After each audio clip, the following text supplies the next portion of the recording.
Welcome to TradeTheNBI.com. This is John. This report is for the 8th big holiday here in Italy. Everything is shut down. It's complicated. Not even going to get into it because let's go with the easy stuff, and that's what the market's doing because that has been pretty straightforward action here. We saw the crossover of the green cross red at the same time steel.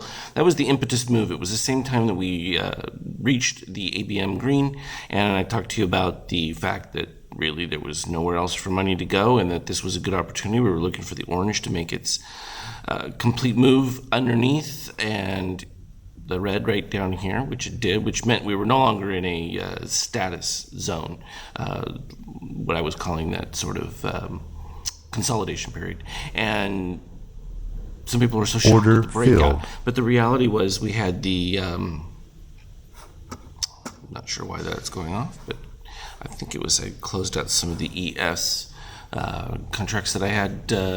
After the run, you always want to take a little bit of gain, particularly since we're overbought from the move. So right here, positive red extreme right there means that this is going to get retraced at a certain point. Not at this juncture yet. We've just moved cyan below red, but we've got a little bit of fading on the steel, which actually will be healthy as far as resetting. So will pose new opportunities. But from the whole range all the way back at this original 2-buy when we broke down below, it's been a slow, steady ascent.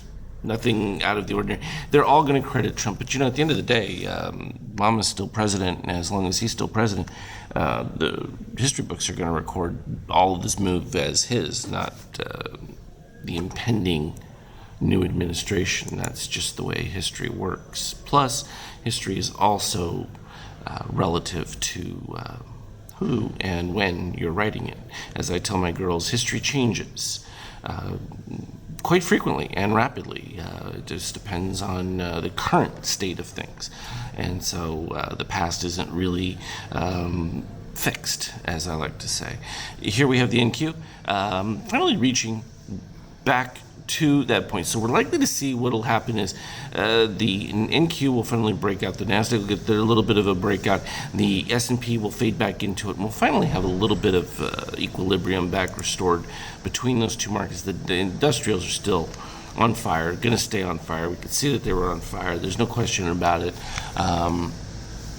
Stimulus looks good for them. It's interesting, the central bank flood into the euro. Does it make any sense that you have dollar rising overall in the idea that there's going to be added interest rates, everything, and the euro climbing? It's an artificial move that's taking place. So how sustainable is the breakout? Well, we talked about getting back into this range, so it's not a tremendous alteration, all things being equal. It's just probably a little much too soon, and though you can see not overbought even in the slightest with the significant nature of the move, and that just shows you how much power central banks have in flooding the market. An impressive amount of application they can apply. Significant? Yeah, it's powerful. Does it mean anything? No. I mean, this is what was the irony of the whole thing in the euro with the Italy no vote. It just nothing happened. It just the status quo was maintained, and yet you have a resignation. So the idea that there's potentially new blood, who knows what's going to happen in France? Well, it's going to be more of the same. It poses more difficulties for banks and things, and you're likely to see quantitative easing in the euro. So yeah, it's an interesting juxtaposition. Of course, this goes back to the sell the rumor in that case and buy the news. So here we have TLT bonds still holding on. Like I said, the potential for this to run itself back down into the 113 range right here that I have a little marker for.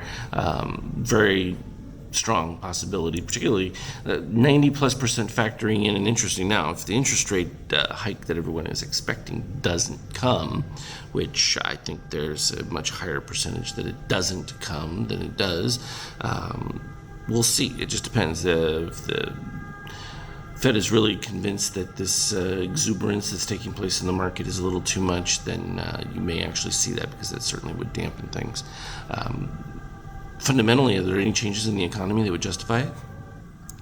There's some factors, but this isn't one of them because look at, we had the positive extremes right here. We retraced them. No surprise with that. And boy, they just realized that maybe some of those cuts that they were talking about may not materialize, which means the glut in oil is still going to be pronounced. Yeah, go figure. And this is where the news game becomes sort of ridiculous. It's meant more to turn things and to make adjustments in price moves than it really is about accuracy, because the reality is most of these moves take place long before you hear about it. And if that hasn't become poignantly clear, then, you can continue trading a different way because it's just, you're not going to see it that way. Gold still going to be under pressure. There's just no way around it. This India thing, which is a huge demand on physical gold, certainly has put a damper on things. Their capital controls and that stuff that they're planning to institute elsewhere, sort of a trial run on a large scale, and of course it's effective there. Now we had this long, slow, steady increase, and then we ended up with the right at the break point. This should read actually continue green. I've actually adjusting the code, started doing that the other day, in fact, on it. Beautiful. Stayed all the way underneath. It wasn't until we reached the peak right here. So for the moment right there, even if you waited to the 2209, didn't move above until right about here. 32 was a decent run. Now my entry was a lot earlier than that. If we go back to it, where was that? Right there. We closed out, re-added right in around that 25.85 range. That was way back, not yesterday, but the day before that, and it was just a matter of leaving it to run, and we heard the order fill where it took some of those gains off that as we broke below the green ABM right there. Not a big deal. A little bit of a DOC spread developing. A lot of positive extremes. So, okay, let's talk about positive extremes so that when the exuberance wears off, 22, 11, 10 range, what we're talking about for retrace. So, yeah, some pretty decent value potential there.